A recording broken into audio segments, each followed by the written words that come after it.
What's up? Welcome in, Hoge and Jahns. Back with you. John's the tooth all good? How do I look? Swollen? A little swollen No. here on my left side? No. No, it's gone down. Everything looks good. How do I sound? Confident? Same. Hurts Was a it little like bit. where you just numbed up for a little bit and then it's just like goes away, a little pain, and then you got a hole in your mouth? Because I had Yeah, that a few years ago. yeah, the hole in the mouth gets. I always feel like there's something in it. Like I'll eat, Yeah. and like my concern is, I feel like I got food in there again, but Mhm. it's not. It's just getting used to the open space. It is a bit sore. I'll say that talking for elongated periods of time tend to make it a bit sore. They didn't give me any pain medicine. They're just like, oh, you don't need any antibiotics. You don't need anything. You're a young, healthy, young, man. Like, why don't you Yeah. Advil, Tylenol? You'll be good. So I've been rotating that. I think mine was the same. But yeah. I don't know. Yeah. Well, glad you're okay. It's good to get back on track with a Friday preview episode here. I feel like between London and me being there and the bye week, like we haven't really done a whole lot of shows together recently. So it's good to be back together. We'll have our normal preview episode today. Ben Standig from The Athletic, who covers the Commanders, will join us here in a little bit, and we'll jump into everything. And then Monday we'll be back too with our usual Monday morning live post game episode. Before we get going, I wanted to shout out the event last night, the Vaughn and Jeff Dickerson Foundation event that they do every year at Tau in the city. Always a lot of fun. The Chicago media shows out, raise a lot of money for a lot of causes that were near and dear to JD and Vaughn's hearts. And so cancer, we're talking cancer research, scholarships for young journalism students. It's great stuff. Heart disease as well. And just wanted to give that a quick shout out. It was good seeing some couple podcast listeners there as well. And just the love for Vaughn and JD always pouring out. Yeah, I'm sorry I missed it. I had football practices run long here in the Johns household. The day didn't really end to about 7:30, and obviously that was middle of the event. I did get a text though from John Greenberg, and I found this quite hilarious. And I know JD would find this hilarious as well. John Greenberg was somehow signed in as Chris Emma.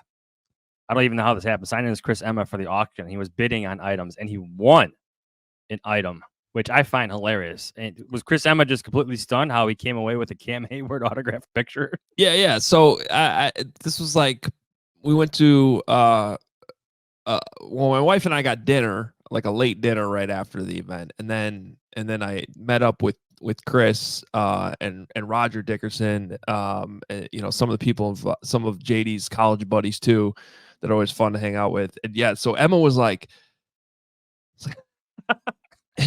I got like a Cam Hayward, and he's like, apparently John Greenberg like won this, and somehow it was attached to my account. So, but he didn't have it. Like he didn't know he won it, so he didn't pick it up.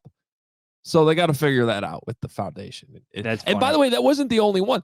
Emma, I don't know. Somehow Emma was the point person for all the media people who weren't there that still bid on items, because he goes, "Hey, you're friends with Nick Friedel, right? Can you get him this Trevor Lawrence jersey?" Trevor Lawrence. Yeah. So he hands me a Trevor Lawrence jersey, and he's like, you get this to Nick. And I'm like, I love Nick Friedel. He's one of my favorite people in the world. The only places I ever see Nick Friedel are like in random places nowhere in Chicago. Like I once saw him at a Dodger game in LA, and then I saw him in London a couple weeks ago when he showed up in the hotel lobby. Like that's the mystery that is Nick Friedel that we all know and love. And so I'm like, I'll take it, but I don't know how I'm going to get it to him. I don't even know if he's back from Europe yet. We could have had so much fun with this. Bidding on the most expensive items. Everybody logs into Emma's account and just goes nuts. That's good. That's good. Yeah. Great cause. Absolutely great cause. Well, and that's the best part. I don't mind spending money at this thing too, because it's great causes too. And the fact that they this went from the Vaughn McClure Foundation, which JD was actually the first MC, literally like a month and a half before he died. And then so they brought JD into it, and it's been this awesome thing. George and Sandy, his parents, were there last night. A lot of friends and neighbors and all that. So it's a good event every single year, and just wanted to shout it out here at the start. And I was able to go with my wife. I think we have a picture. I had to rock the, got to go suit coat over the JD shirt. That's how you got to do it. So a lot of fun last night. Now we need to talk some football. Let's go. Yeah. Big game this week. Excited about this one. Johns, I wrote in my newsletter this morning that this is like the most I've been excited about a matchup in a really, really long time. But how much is that like excitement gone away because of the Jayden Daniels news? So I felt that way early on in the week, but then the more and more you still play this thing out, the Dan Quinn angle, how he could have been the Bears coach, the Kliff Kingsbury angle, how he could have been the OC, Montez Sweat going back to Washington, Caleb Williams going back to his hometown of DC. And, even if it's Marcus Mariota playing quarterback, the parallels between these two, and I want to get in this with Ben here in a second, but the parallels with these two organizations, been through a lot of crap. Been, and even though the Bears had the Panthers picked this past year, they were the two teams that just picked 1 and 2 just a few months ago, right? And so but they both seem to have landed their quarterbacks. There's legitimate excitement about, whether Jayden Daniels plays this week or not. He's the future there. And Caleb Williams is the future in Chicago. So and by the way, both teams are off to a great start. So, and it's an important game for both of these teams. So just in terms of I wrote this in my newsletter, there's been games hyped up, right? Bears Packers to start the season last year had a ton of hype, but the Bears weren't actually that great, right? And it showed as soon as that game started. We're starting to enter territory here where the Bears actually are pretty decent, and they're going to hopefully play, regardless of what happens Sunday, the NFC North. These matchups look like they're going to be awesome. I'm just excited to talk about these games because it's, we've been doing the show for 10 years and we're not used to having an actual decent team to talk about. It's been a while. I know what you're saying. I love the storylines. I wrote about the Kliff Kingsbury connection today in The Athletic. Please check it out. But as soon as I see Marcus Mariota walk under center, we've covered Marcus Mariota games, I'm like, oh, it's been so much better with Jayden Daniels. Yeah, but this was a Kevin Fishbane not so fun fact on Wednesday. He's got a lot of not so fun facts. Yeah, I know, but he was invoking the name of Brock Osweiler and the fact that noted Vic Fangio killer Brock. Right, and Marcus Mariota is 2-0 against the Bears, and could go to 3-0. So let's get into it with Ben Standig, because he knows more about what's going on with the quarterback situation in Washington than we do. Always a great guest to have on the show. He's been here before. Let's jump right in with Ben. All right, let's bring in our guy, Ben Standig, who covers the Commanders for The Athletic. You can follow him on Twitter at Ben Standig, and his podcast is Last Man Standig. What's going on, Ben? There's so many storylines for this matchup this week, and the only thing I want to lead with you on is the play call named after Taylor Swift.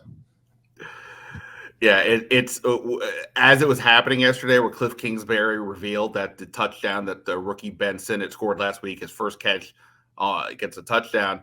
When he mentioned that the play call was Taylor Swift, I think we all in the room were like, "Wow!" No matter what I've worked on for the last how many weeks or months, dug in really a lot, won't get nearly the attraction as this. But hey, it's fun. Here it shows how different times are that we can have fun with something like this as opposed to talking about congressional hearings. So we'll take it. Yeah, Kingsbury revealed that was the case. He was kind of coy about it. Clearly, the play ultimately went to a tight end. So, maybe there's something to that. Players told us later that they also have play calls after Beyonce, Whitney Houston. Terry McLaurin said one of his favorites is after Joe Montana. So clearly something they do, but it's surprising on some level that the first time we hear about this, it's Taylor Swift of all people. So they're having fun playing for Kliff Kingsbury, but I kind of want to begin with this because you sent me the video of Kingsbury talking about, Caleb Williams first and then the Bears. He looked angry that the question was brought up about the Bears interview. I don't know if you were in the room, but to me watching that video at least 3 or 4 times, I'm like, wow, he looks angry that was even brought up. How did you read the situation? So it's funny because as we were discussing afterwards the Taylor Swift situation, we were all trying to decide, did he do this on purpose? Was he just telling us something that was factual? Was he trying to change the subject for something, or have us not ask about something else?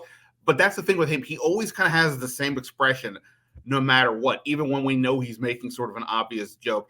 In the past, like at least like when he got here, when he was hired, because initially it looked like he was going to the Raiders, then it ended up coming here, and he kind of gave us the same Heisman situation with, hey, I'm not going to get in there. So I don't know that he was angry. I just think that's sort of his normal demeanor. And yeah, he didn't even, when he wants to end something, it's over. There's no real discussion about it. And obviously, it was tried, but then we had to move on.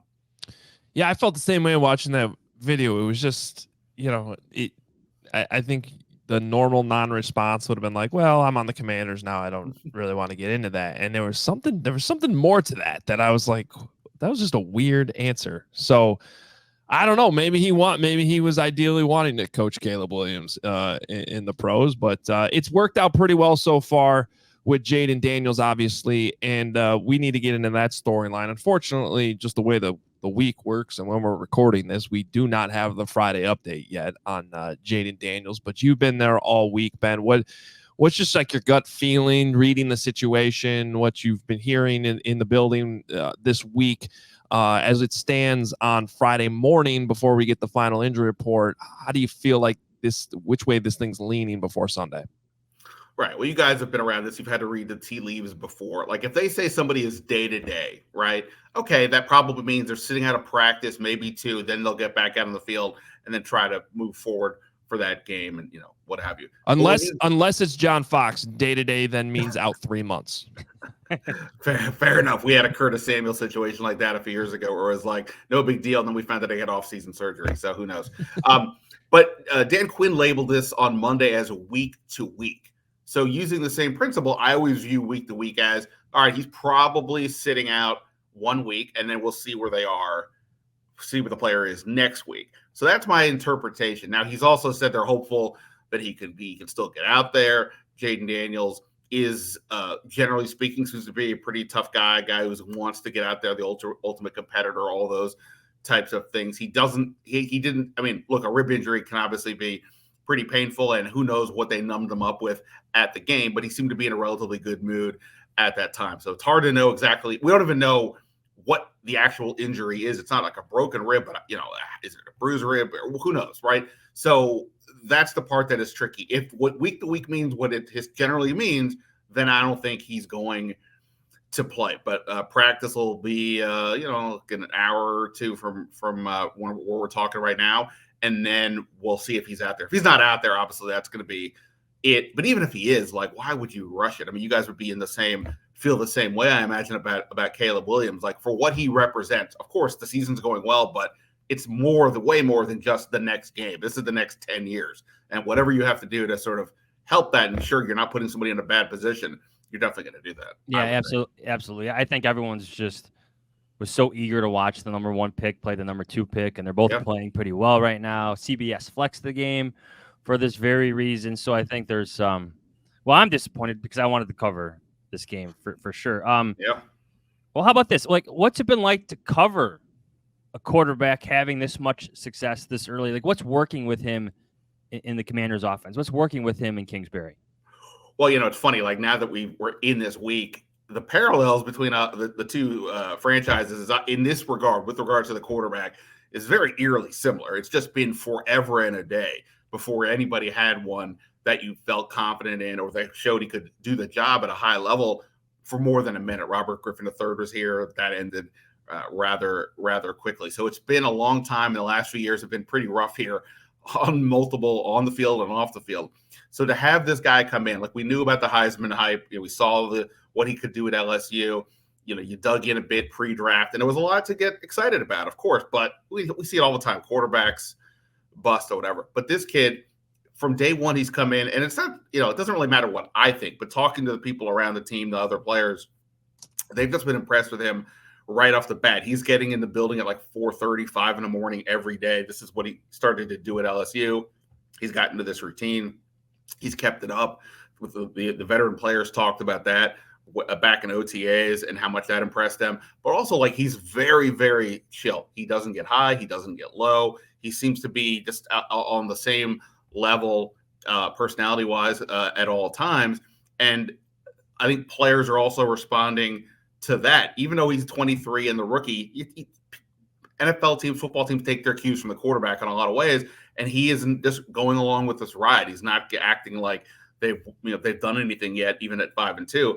So it's been really interesting to watch that and see how it unfolds. And yeah, I mean, look, people are happy. I mean, it's been a long time in this place for that to happen. And yeah, I mean, look, it's not all about him. I think Adam Peters, the GM, and Dan Quinn, the head coach, have done a great job getting this thing turned around somewhat quickly, and but with a plan in place for the long term. Give credit to the ownership there as well. But ultimately, it is all about what happens on the field, and Jayden Daniels has proven to be, very impressive so far. But again, both as a leader, but also as a player. So how much stock should we put into what Marcus Mariota did on Sunday against the Panthers? Because obviously, I mean, it looked pretty good. You talk to the players in Chicago are saying, the standard, well, not much changes. Marcus Mariota's pretty good too. But in your eyes, what can you really take away from that game against the Panthers the other day, and how much of a drop off do you think this is, if at all, on Sunday against this Bears defense? Well, let me go back to the summer. They did not officially say that Jayden Daniels would be the starter until I think after the second preseason game, even though it was obvious going back to OTAs that, okay, come on, this is clearly the deal. Not just because he was the number 2 pick, but it was also what he was showing, and it was also what Mariota was showing. That he was like, you could see the reasons why he had sort of gone from being a legit starter to, at best, a spot starter and a higher end backup. A lot of inconsistencies with throws. Even in practice, when he's wearing the non-contact jersey, he would seem to just sort of take off and run rather than sort of wait and see, could he figure out the patterns. Now, that said, he had a very good game against Carolina. There's no doubt about that. And he can do a lot of the same things that Jayden Daniels does in terms of like the read option in particular, has got that mobility. That said, Carolina is the worst defense in the league, the worst team probably, but the worst defense by a factor of, I don't know, 5, 10. I'm not a math guy. They're very bad. So I don't know how much you take out of that game from that regard. He's got confidence. He's not going to be flustered by the moment, right? So, and I think the teammates recognize that. Because he was getting a lot of first-team reps this summer, he and guys like Terry McLaurin have some kind of a chemistry. It's not like they're just starting. He just got into practice today or this week to catch up. So there's, it's not going to be a massive change, but he's not going to have the downfield accuracy or the accuracy period like Jayden Daniels. So I think they're going to have to rely even more on the run game, a lot of underneath stuff, and then get him out into space, whether that's on the move to throw or just have him do some more of these read options to take the pressure. I'll say this: if the Bears start hot, I'd be nervous if I'm Washington about having Marcus Mariota have to throw to catch up. But if they get the lead out front like they did last week, then he can really operate in a positive way.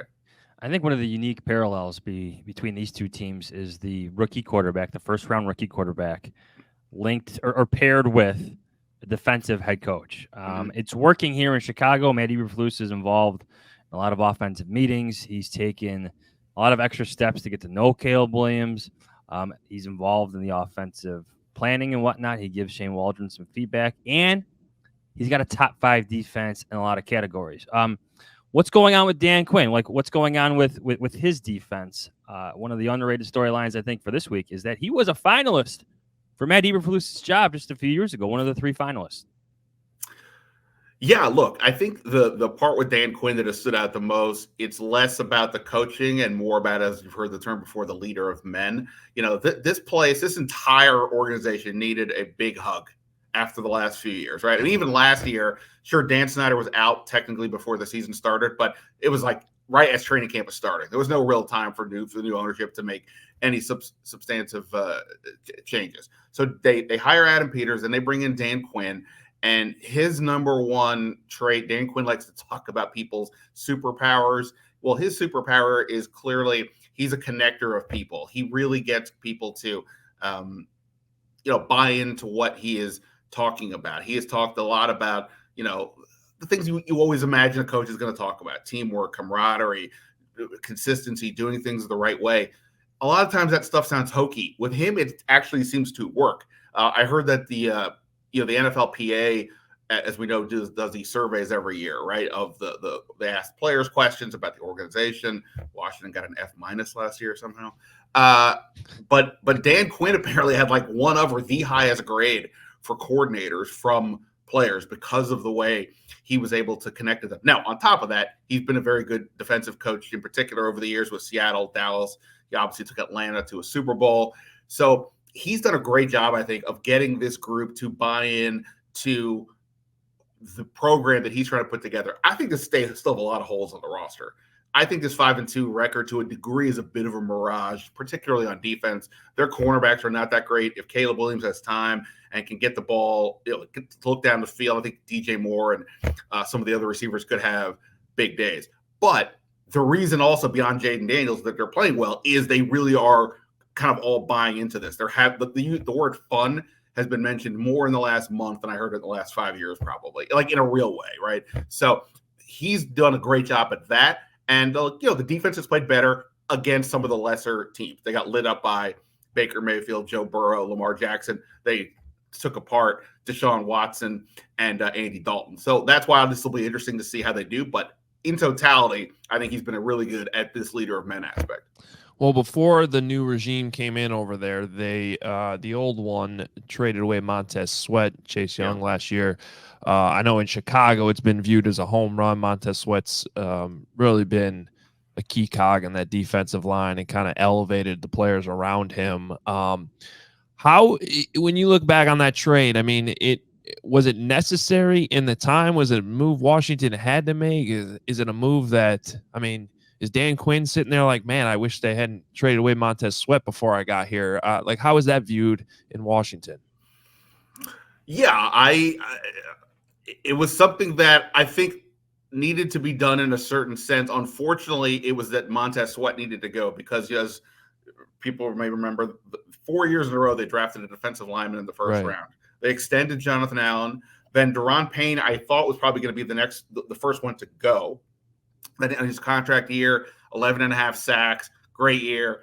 And the people who were running the organization couldn't think more than like one step ahead. It was only about the moment. So they signed him to an extension. He's been fine, but he hasn't really lived up to be one of the top defensive tackles in the league. And that meant it was really hard to therefore sign a third guy, because signing 3 defensive linemen to a lot of money, it's not really how you're going to build a team. So they decided, rather than let Montez Sweat leave in free agency and they get the compensatory pick later, they would move on now, get the second-round pick, this past draft, and go from there. Look, they still need some edge rushers, but, they've been okay with what they've had so far. I imagine if they could, this is just my assumption, if you could have swapped out Sweat for one of the 2 defensive tackles, John Allen is unfortunately for them is out for the season out with an injury, that would have been the better way to go. But look, I think Montez Sweat was a big fan, or people were big fans of him in the locker room. I think that was a tough one to go. People get the business, but I think that was a tough one to see walk out the door. But I think the circumstances just kind of led to it.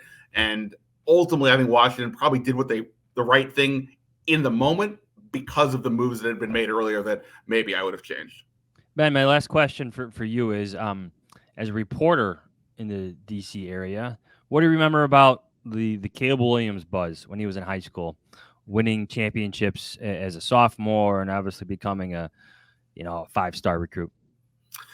Yeah, high school football is a thing here. It's not the same as it is for basketball. DC is typically more of that. So you would hear about it, but it wasn't like he was playing starting point guard for DeMatha or even his own alma mater, Gonzaga. But that said, when they're quarterbacks, you definitely hear some things when he's going to Oklahoma. Okay, that's a school that's producing quarterbacks. Then he goes to USC. You're like, oh, that's kind of fun. And no doubt, last year people were clamoring to get him. I don't know if we ever came up with a nickname. Maybe you guys did about the way in the NBA now it's like SAG for flag for Cooper Flag. I don't know that we had one, but people definitely wanted Caleb Williams, no doubt. But they started 4-5 last year. I don't think anybody was actually thinking it was about how do you trade up. Then they actually get the second pick, and obviously get Daniels. But yeah, there was definitely a known thing for Caleb Williams. I will say, interestingly enough, that in recent years, DC athletes coming back to play for the local pro team has not typically been working, whether it's with this team with Chase Young or some other circumstances. So to that extent, I think people maybe were okay for everybody's sake that he didn't end up here. But certainly people are proud of what he accomplished here, and I'm sure he'll have a lot of fans in the stands, even if they're ultimately rooting for the burgundy and gold. Ben, real quick, I know you got to go. Do you got a pick for this game? I try to be really honest about I'm not the guy that picks the Commanders every week, but it's hard to know with the quarterback situation. So that said, I'm going to ride with the momentum that this team has right now, that maybe they can get enough out of Mariota. I think both of these teams have good record, but haven't necessarily beat some of the better teams in the league. So I'm going like 20-17 Commanders. I just think Brian Robinson and the offense does enough. Kliff Kingsbury will do enough to keep Mariota out of bad spots. So I'll go there, but no Jayden Daniels is definitely a game changer if that is ultimately the way it goes. All right, Ben, thanks so much. We'll be following you all weekend with all your coverage, and always appreciate you coming on the show. Yeah, thanks for having me, guys. Thanks, Ben. Are you ready, Adam Hoge? Oh yeah, always ready. I've missed these. I need these. The only way I enter my weekend is with 3 big questions. We're back, baby. Number 1, is this the week, finally the week, where we see Montez Sweat take over a football game? So this is how we usually phrase this, like defensive lineman, defensive end, and edge rusher wrecks the football game. Mm-hmm. I like the chances. You got I think Montez has been banged up a little bit this year. There's been times he's been on the injury report. He's played through some things. You get a bye week, little rest in there, and going up against his former team, there's always a little extra juice. So yeah, I think this is a signature Montez Sweat game. I think the revenge game factor. Like, you'll have a little bit extra energy. Maybe there'll be some stunts that favor him where he's the one not taking over the blockers. You know what I'm talking about? Like, his responsibility is not to handle the extra attention where the guy looping inside or outside, what have you, is the one who actually has the run at the quarterback. Maybe he gets that. We'll see. Number 2, let's forecast the future here a little bit. Does Williams versus Daniels have the potential to be the NFC's version of Mahomes versus Burrow or Mahomes versus Allen? Or is it too early to tell? Well, I think the answer can be both. I think it's too early to go down that road. But does it have the potential? Yeah. I mean, these 2 quarterbacks could both be very, very good for a long time. And if that's the case, typically the teams are good with them. And I think that would be a lot of fun. This is one of the oldest rivalries that exists. I mean, people don't realize that, even I think our generation maybe doesn't realize it as much because this is more of an older rivalry. It goes back, really like the 30s, and it's a winning game, 73-0. Yeah, 73-0. One of the the Bears. There's a whole chapter, in that Bears scrapbook, that Dan Pompei worked on, just on Washington and that rivalry. So it would be cool to see like these 2 teams in 2 big markets. They've played each other a lot in recent years, but the games haven't been that pretty. So hopefully this becomes more of a rivalry that matters and games that get flexed and featured. Now there's no guarantee, right, that they're going to play every year, but if they're both good, then they both could finish in the same place, first or second in the division, and play each other most years. So I like that call. Also, if the season ended today, Johns, this is our playoff matchup. Bears going to Washington for the first game in the wild card round. So it's got the potential to be a game that's featured both in the playoffs and in the regular season, just like Mahomes and Burrow. I was trying to think, like, what's the last good NFC rival, like, quarterback rivalry? I can't, like, why does the AFC always have, like, Brady versus Manning? And now you have Mahomes really versus anybody. You can pick your quarterback, add Lamar Jackson in there as well. But I can't, like, who has it been in the NFC? Yeah, because who would have Rodgers versus? There's always just different quarterbacks. Like Rodgers versus Stafford in the division, but the Lions sucked.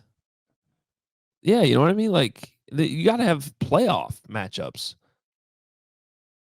Like Jalen Hurts versus Dak Prescott, but I don't know. That doesn't. No, the quarterback rivalry is never really there. And the Cowboys, like I said, might stink this year. I mean, this certainly has not been one that's gone up to that level. So, yeah, like Russell Wilson versus. I mean, the Packers and Seahawks had some good playoff games in there, but yeah, no, there really isn't that. So that'd be cool. What I know for certain is that the Bears have not had a quarterback involved in any of those conversations since forever. Come on now. I mean, Mike Glennon versus whomever. Yeah. Number 3, looking back at it now and knowing what we know now about Caleb Williams on a scale of 1 to 10, 10 being, well, the most stupid. How stupid were those concerns about Williams not wanting to play for the Bears and forcing a move to Washington in the draft? All right, I really want to say 1. Wait, no, 10 is most stupid? Most stupid. Okay, so I really want to say 10. Okay. But there is one caveat. Like, I'm going to say 9 because the one thing about all those rumors that one by one got debunked and were never really true. Concerns or red flags? His camp did not exactly come out and shoot those down early. That's the only reason why I'm not going full 10 is because there could have been even some back channel things, and instead you had like Colin Cowherd going on his show in, I don't know, I'm thinking that was February, being like, you know, I forget what he exactly said, but you remember that he had this big rant. He's like, I don't think Caleb wants to play for the Bears. And you know, he wants to go to DC and all. And then like the next day he comes back on and was like, a source close to Caleb Williams told me that I was actually wrong about that. So it's like, that was like the first time ever somebody had like, it seeming like tried to debunk that. But so it was there, but in hindsight, obviously, all this crap was just BS. It's worked out. He was always going to be a Bear. He was always going to be the number 1 pick. And it seems like both the Bears and Commanders are in pretty good shape here. Yeah, I was feeling closer to 10 on this. Like, that's a great example of how crazy it got. Because we all know of Caleb Williams' connections. We just talked about it with Ben in the connections to Washington, D.C. And I think knowing what we know now about Caleb Williams, I think the idea of becoming the greatest Chicago Bears quarterback ever was probably like way more appealing than anything. Yeah. Yeah, it was pretty stupid though. All right. Over-unders. You ready? Let's run through these. This is from Kliff. Number of times Caleb Williams' high school highlights from Gonzaga are shown, set at a half. I'm going to say you get 1. And the easiest one to go to is the Hail Mary touchdown winner. That would be his sophomore season, where his team won the championship, where Gonzaga won the championship. Yeah, against DeMatha. Great. Some call it the greatest high school game ever played. I think that's got to be shown. So yeah, I agree. They'll hit the over on this one. It'll be shown. This is from no context. Over under 229.5 receiving yards for DJ Moore. I'll say under, obviously. That's a lot. I do think, and Ben hit on this briefly, I was studying the depth charts, and I'm like looking at Washington's corners, and I'm like, if the Bears receivers don't have a big game, I mean, there's something wrong. If the Bears, this is the matchup why you brought in all these receivers. And Roma Dunze, quite frankly, like Mike Sandersville, the corner out of Michigan, who I really like, but he's undersized. Like, so I'm excited about him, but like, okay, let's say he goes up against Roma Dunze. Roma Dunze is a top 10 pick. This kid was drafted in the second round. Like that's a matchup, and that they probably went up against each other last year too, in the national championship game. But I don't care. I don't care if it's Keenan. I don't care if it's DJ. I don't care if it's honestly 2 of the 3 should have a massive game. Yeah, there's just a lot of tough matchups. Obviously, this is a fun over or under, but DJ Moore was asked about it himself on Wednesday, 2 days ago, where sometimes you just have a lot of success against a certain team. DJ Moore obviously exploded last year for 230 and 3 touchdowns. Some of those weren't the longest passes. There was a lot of broken tackles, if I remember correctly.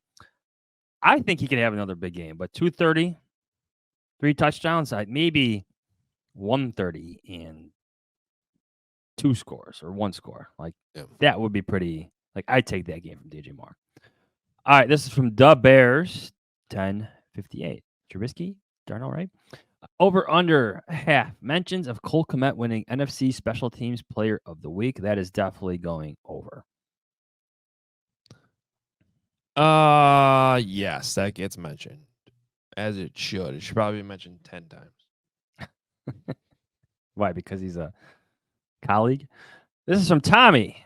Uncrustables eaten by Cole Kmet at halftime, 1.5. Did you see the Athletic story on the massive amount of Uncrustables eaten by NFL players? I did, and I love this. This has been a topic with Cole Kmet before, which is why this is coming up, because we talked about this last year on the show, where that's his go-to snack. And we bonded over this, Johns, because there is not a Cardinal football game without me having an Uncrustable in my backpack ready to go for halftime. And that goes back to before this. Like, I've done that every year. Yeah. And then I learned last year from Cole that, like, even at the NFL, they have them ready to go. But this was unbelievable reporting in The Athletic. This is great stuff.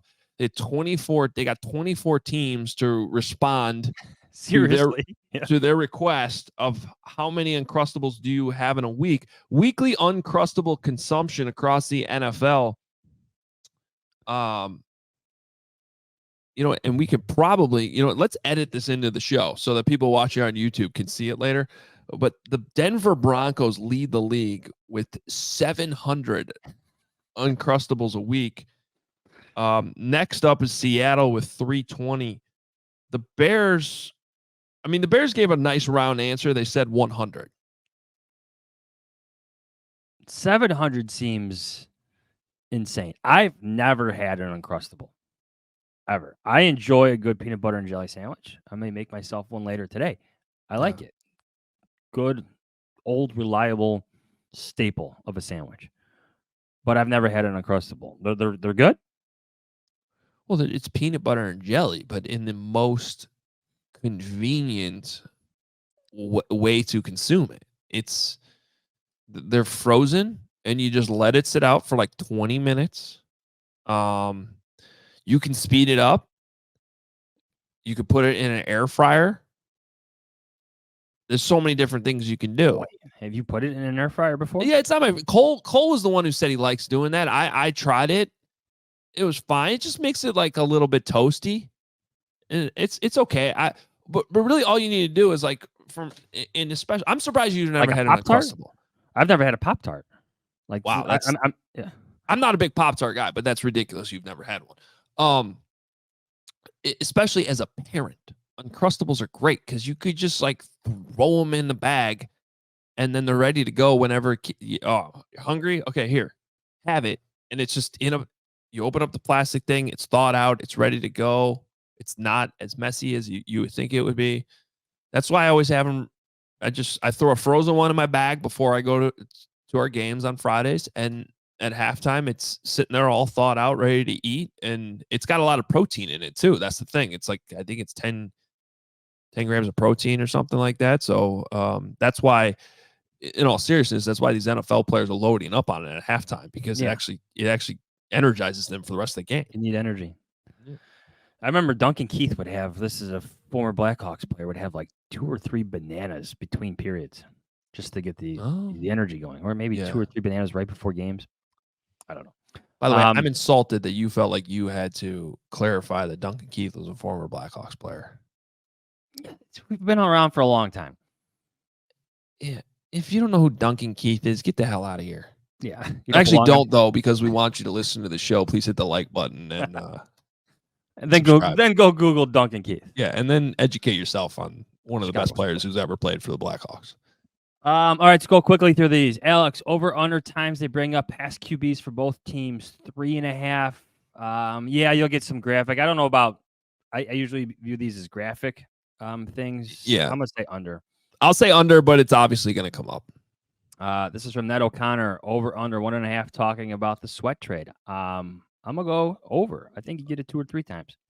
Yeah, I mean that's sort of goes along with the one we talked about earlier. If he takes over the game, it'll get mentioned multiple times. If once per sack. This is from Mason. Graphics discussing the Rookie of the Year race, 2.5. I think you definitely get some type of rookie quarterback graphic, but 2.5 seems kind of high, so I'm going to go under. Yeah, and if Jayden doesn't play, it probably just comes up once. Yeah. From Furious George, over under 37.5. Oh, I don't know, Jims. Oh, I don't know, Jim.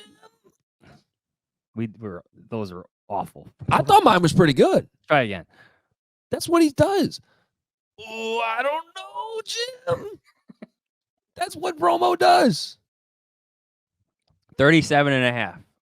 Obviously, it's a joke, but you'll get a half a dozen, I imagine. Yeah, but over. And last but not least, let's get a game one from Hunter. Over under DeAndre Swift all-purpose yards, 89.5. I am going over. Yeah, I'll keep the ball rolling on that one. Over. I like it. All right. It is that time. Bold predictions. We got the Bears and Commanders, 3:25 on CBS. It is Jim Nantz. It is Tony Romo. The Bears are currently 3-point favorites. We've had some bold over-unders in here. You got a bold prediction, Johnsy? A bold prediction. Does my DJ Moore one qualify? It does if you put an exact number to it. All right, let's pump it up a little bit. I'm going to say DJ Moore goes for 150 and 1 touchdown. He flirts with 150 and he gets 1 touchdown. I don't know why. Okay. Maybe it could be bolder than that, but it kind of varies which Bears receiver has a big game. But I think there's something with DJ Moore in Washington. So another big game. No, he surpasses 150 and he has 1 score. I'm going to go similar, but with a different player. I think this is the Roma Dunze breakout game. The Roma Dunze arrives game. I think the matchups are in his favor. I think the Bears have been watching the tape. I think Caleb Williams is watching the tape and realizing this guy's been open quite a bit. And that connection comes to fruition. I am going to say Roma Dunze accounts for 2 touchdowns and over 100 yards in this game. Okay. So we expect the matchups to favor the Bears receivers in this one. I mean, on paper, it really should be pretty good. You would think. How about your prediction for the actual game? 27-17 Bears. Wow. I am remaining very consistent with this. I think the Bears defense, well, I think you said it yourself on a podcast not too long ago. It will travel. It doesn't matter which quarterback. I think they would have given Jayden Daniels some problems. I think the Bears defense is that good, even if it's missing Kyler Gordon. They're good at all 3 levels right now. And there's something that the takeaways, obviously the connection with Matt Eberflus and Eric Washington is working. It's going on there. So, and I think the Bears, again, the matchups in the secondary favor the Bears when you're looking at Roma Dunze, DJ Moore, and Keenan Allen against the Washington secondary. I think the success continues with Shane Waldron's play calling. So 27-17 Bears. So I really want to give a prediction that like that. I honestly think that's how this game should go. Here's my problem. I just these slow starts are still bothering me. And I need to see the Bears. So if the Bears get off to if they fix that problem during the bye week and they get off to a lead, they should win this game similar score to what you said. I need to see it before I'm going to predict that.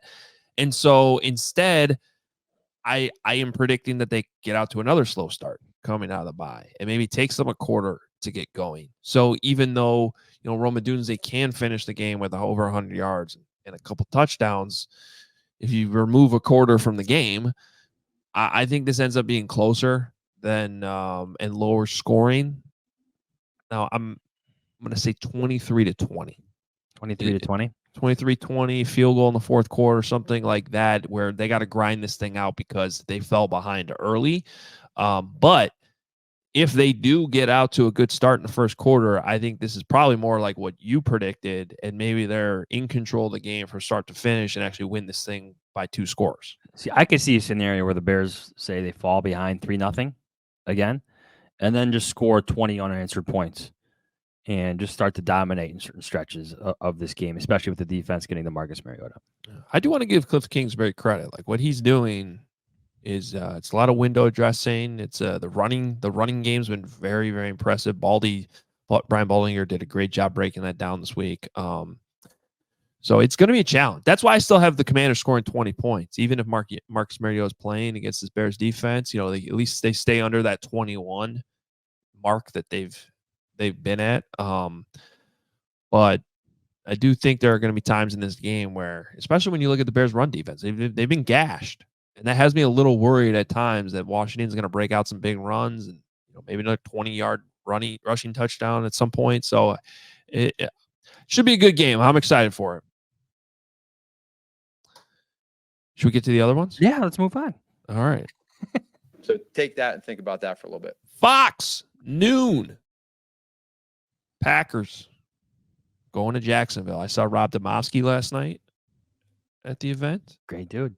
Guy was, can do his planning a little bit better. I don't know why he didn't just fly from Chicago to Jacksonville, but apparently there's a direct flight from Green Bay to Jacksonville. That blew my mind. Like, come on, really?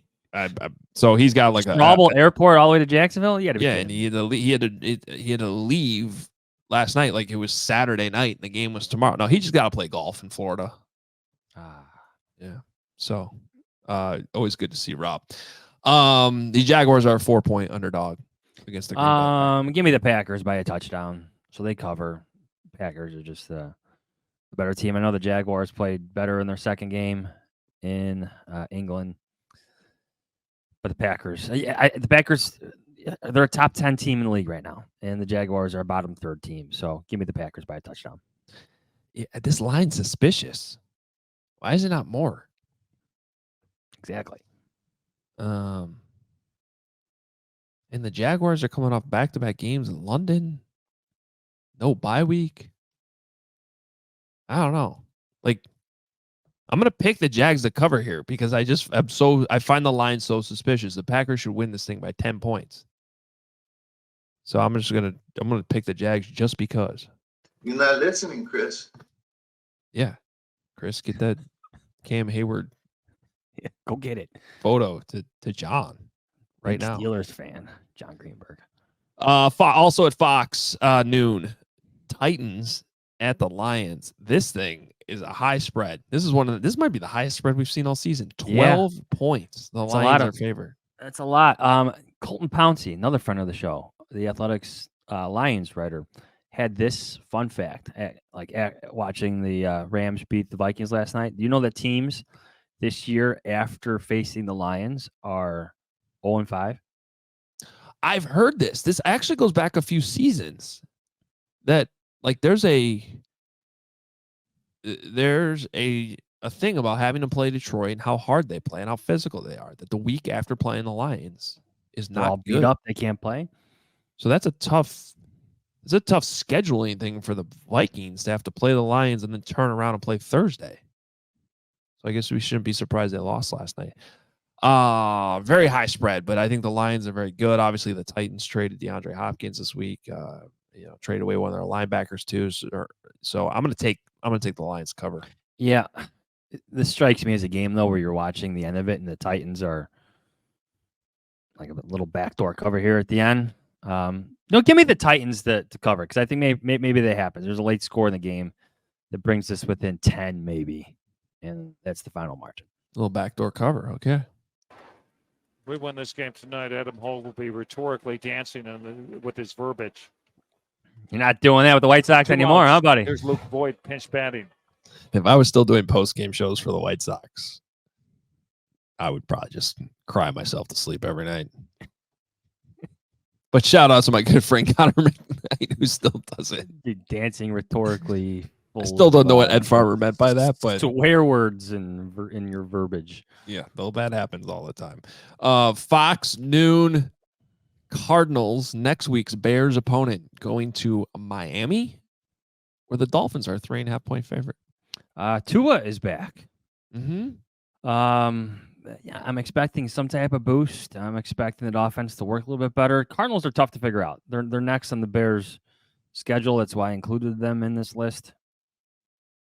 I'm actually going to say give me the Cardinals in this one just because, I don't know, maybe Tua is a bit rusty and a bit tentative in the pocket given his concussion history now. So give me the Cardinals. This is a stay away for me. There's just not enough information. The Cardinals have been all over the map. Impressive one week, bad the next.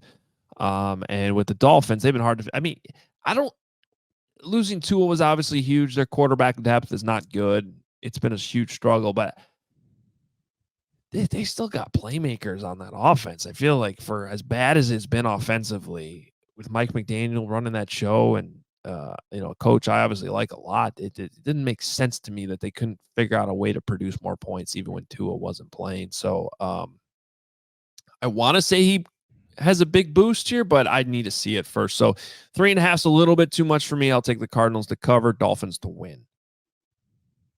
Do your research. CBS noon. Jets at Patriots. It's kind of, I had to throw a game in here just because the Vikings played last night.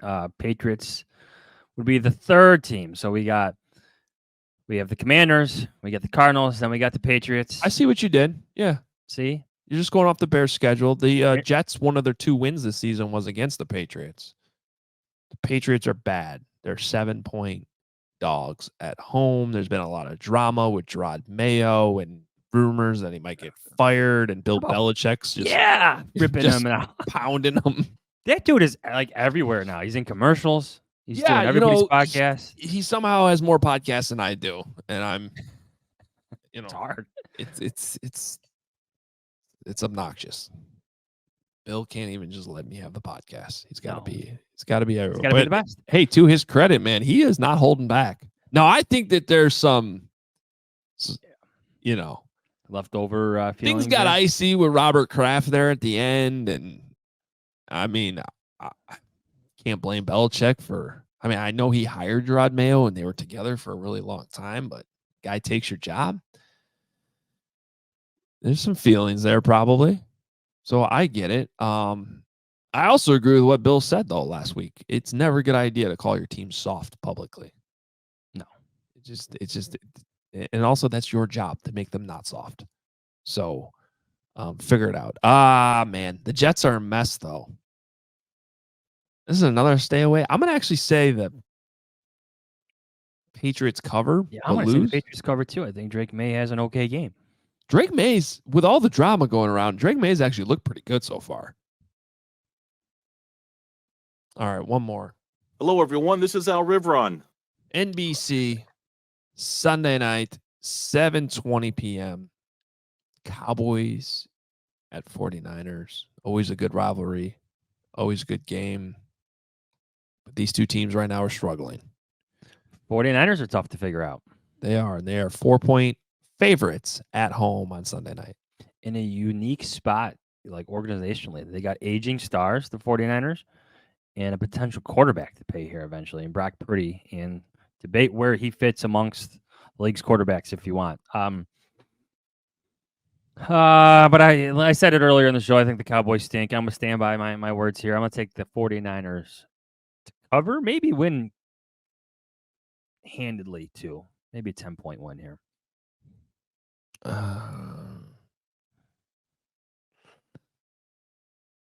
Yeah, I'll take the 49ers too.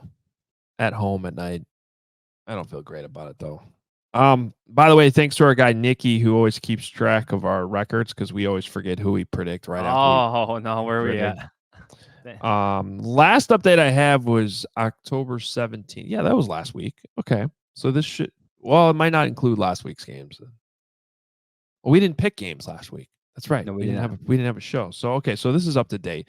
Our last round of games, we both went 4-2.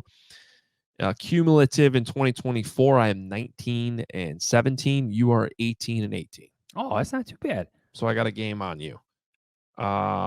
Bears games, I am 5-1 and 5-1 against the spread. There you go. 5-1 just straight up, and then 5-1 against the spread. Yeah.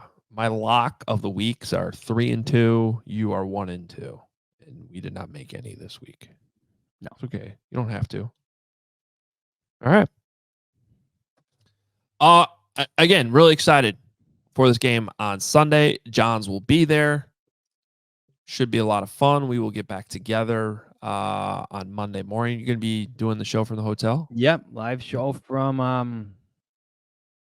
the hotel. Okay. Yes, just confirming. You don't want to give out which one it is or the address or anything? It's one of the Renaissances. Okay. I like going to DC. Mitch Trubisky had a great game at DC. Was that the Taylor Gabriel game? Yeah. We also watched Jay Cutler's groin come apart in Washington, right? That happened. That's graphic. It was. I mean, I didn't watch that. Maybe you did, but you were there, I think. Tough times for Jay Cutler right now. Oh, yeah. Yeah. Yes. And noted that's Bears, a whole nother podcast. Yeah. And noted Bears fan Lil Durk, too. The news this morning. He was on Hard Knocks, was he not? He was on Hard Knocks with the Bears quarterbacks, like breaking it down with them. And then he was on the sideline in London just a couple weeks ago. Yeah. So he was arrested for murder for hire charges? Yes. Wow. Yeah. That'll be an interesting. I mean, I don't think it has anything to do with the Bears, but it's just no. I think that, and then I saw on Twitter, I'm assuming this was legit. I think that he just got the keys to the city a couple days ago. Really? Yeah. Well, that's not a good look. The timing on that one's a little rough. I don't know. I don't know anything about the situation, but that was the news this morning. So, all right. Well, enjoy your trip to DC. We'll talk to you on Monday after this game. Of course, I should mention if you're obviously probably not going to DC, if you're in Chicago, we have CHGO has a live watch party. We're going to do pre and post from Almost Home in Wrigleyville. It's right across the street from Obvious Shirts. To go say hi to Joe and the crew.